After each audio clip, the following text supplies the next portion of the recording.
आज हम बात करेंगे स्पोरेंजियम एंड वेजिटेटिव प्रोपेगेशन के बारे में। ये दोनों ही एसेक्सुअल मोड ऑफ रिप्रोडक्शन में आते हैं। स्पोर फॉर्मेशन इन राइजोपस। स्पोर्स फॉर्म होते हैं राइजोपस में, मतलब ब्रेड मोल्ड में। ब्रेड मोल्ड आप देखा होगा, अगर आप एक ब्रेड मोल्ड लो, आप ब्रेड का पीस लो और उसको बाहर इन्वायरमेंटल कंडीशंस में रख दो, मॉइस्चर में रख दो, तो उसके ऊपर स्पोर्स फॉर्म हो जाते हैं। एक तरह से वो ख़राब हो जाता है और जो वो मीडियम प्रोवाइड करता है उसको कहते हैं हाइफे, जो ब्रेड मोल्ड मीडियम प्रोवाइड करता है। तो ऐसे स्पोर की फॉर्मेशन होती है। स्पोर्स जब कलेक्टिवली होते हैं बॉब-लाइक स्ट्रक्चर में, उसको स्पोरेंजिया कहते हैं। अब आता है vegetative propagation.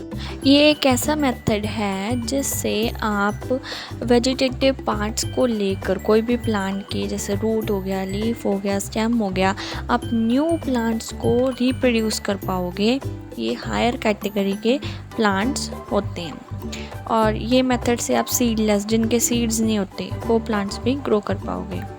Advantages of vegetative propagation यही है कि जो प्लांट्स अपनी कैपेसिटी खो देते हैं सीड बनाने की, जैसे जैस्मिन हो गया, बनाना हो गया, रोज़ हो गया, उसको आप उनकी स्टेम लेके, उनका लीफ लेके, उनकी रूट लेके आप उसको ग्रो कर सकते हो।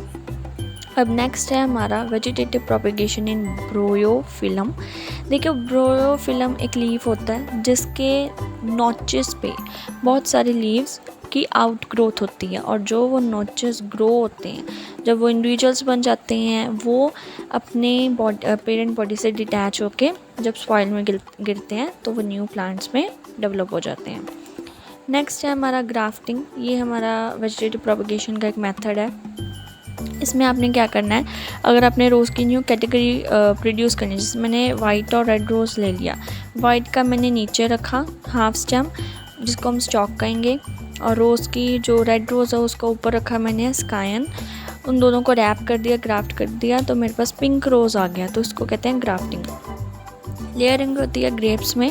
जैसे आपके पास एक लेयर है ग्रेप की, आपने दूसरी साइड पे भी ग्रेप्स को ग्रो करना है, तो आप उसको लेयर करके किसी चीज़ के नीचे रख के कर सकते हैं। कटिंग, मनी प्लांट आपने देखा ही होगा, उसकी स्टेम्स के जाकर नॉचेस होते हैं, उसमें से आप स्टेम की नॉचेस होती हैं, वहाँ से कट करके अगर आप पानी में डाल दोगे तो उसकी आउटग्रोथ होगी, और जब आप सॉइल में ग्रो करोगे तो वो न्यू इंडिविजुअल में ग्रो हो जाएगा।